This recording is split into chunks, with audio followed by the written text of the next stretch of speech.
Bai, azkenean hori, nik uste dut bigarren zatitik aurrera partido ona egin degula, ia da lehengo zatia kostatu zaigula pixkat partidan sartzea, baina esaten dizuten bezala, bigarren zatitik aurrera partida ondo joan da, baloia izan dugu, aukerak izan ditugu, baina ez dira sartu, eta ez direnean sartzen, ba ez dago besterik ez, azkenean penaltitara iritsi gera, eta hor galdu dugu partida. Bueno, triste gaude ez, azkenean uste taldeak kriston lana egin dula, egia da injustua dela penaltitan joatea finalera pase hau, eta bueno, orain jarraitu behar dugu lanean,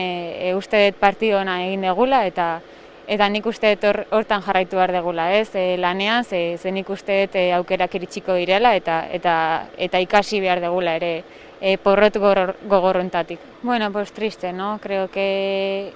como tú dices ha sido de una manera injusta, que al final se decida en unos penaltis que bueno, es verdad que no hemos estado muy acertadas, pero creo que no se tiene que ir el partido ahí, que hemos hecho un partidazo. Hemos tenido muchas ocasiones, en cuanto a juego también el equipo ha estado muy bien, así que una pena.